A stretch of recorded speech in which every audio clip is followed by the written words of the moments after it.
Hello and welcome to Sunday. We're going to talk about grounding.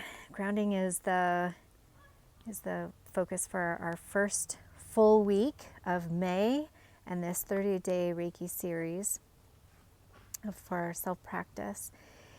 Grounding is important to me because when we're not grounded, it can create a lot of distress, I've noticed. So I know with things like Reiki, we can end up floating around in the ethers, and that can be fun and feel good until it doesn't.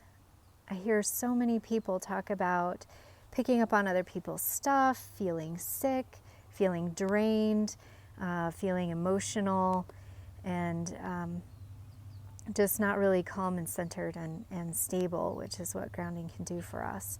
And so that helps us maintain those psychic and energetic boundaries, which will also help the person that you're working with feel safe. So we're going to do this one outside.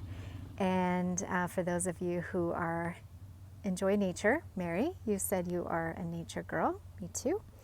So feel free to take your device outside, join me, listen. I'm going to do the first, today's meditation, the first one of this week, day 3, outside as well. So feel free to find a spot that feels good. And I have the dog with me. So I'm gonna, where'd she go? There she is. The geese are flying over. Maybe you can hear them. And it's not super centered, but we'll give it a go.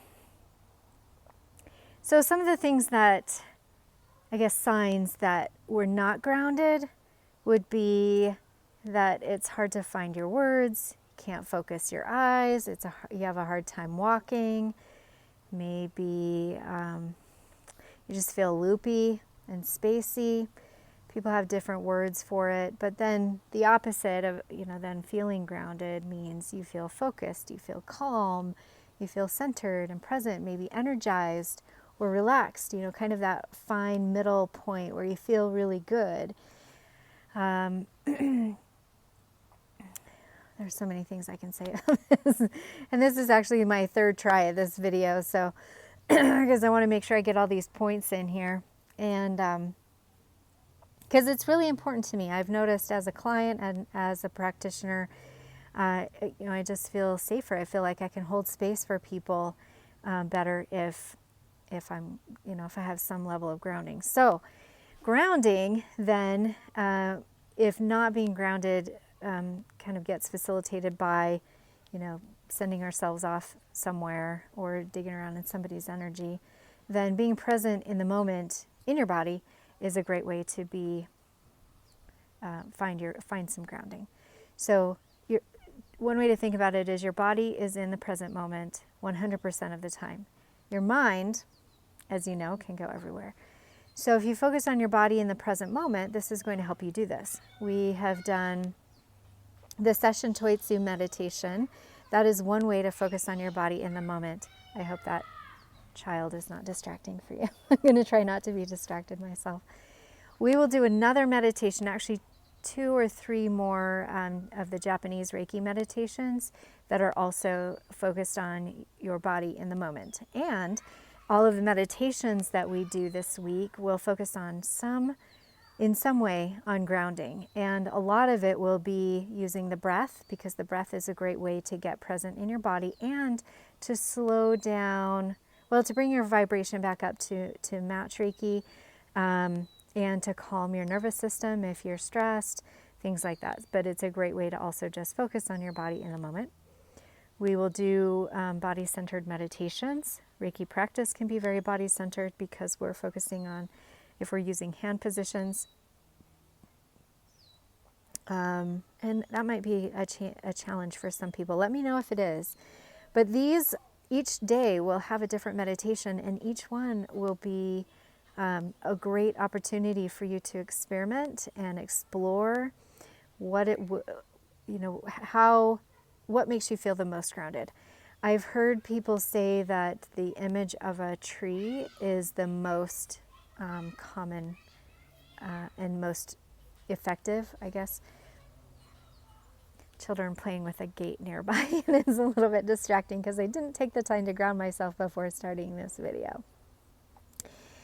But I noticed that the tree roots, sending tree roots down into the ground from your first chakra and imagining yourself as a tree, is the most common grounding exercise that people use.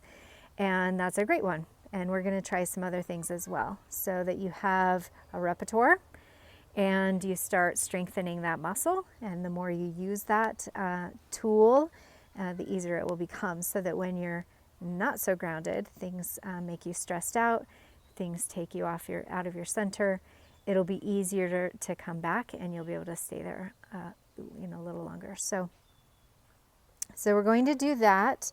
These videos are a starting point, so keep in mind as we move through the month that the daily practice videos are a place to help you anchor your practice. So it helps you come to yourself, make time for yourself, do this thing. But it's just a starting point. So if there's something in the meditations that I suggest that doesn't work for you, change it. If it's too short, keep going. If it's too long, go on faster without me. So whatever you need to make it for yourself, do that, and allow it to inspire you and help you be creative about continuing your Reiki practice for yourself throughout the day, or in the moment and after the series. My hope is that we'll continue these series every month to keep us going together. But again, let me know what is working for you, what you need more of, what you want less of, what's working really well, what you're enjoying, so that I can help fine-tune these things as we go, so that it works for you. Just trying to think if there's anything else I want to share. I think that's it. So we'll move on to the day 3, the first grounding video for this week. I hope you like it, and I'll see you there. Thanks.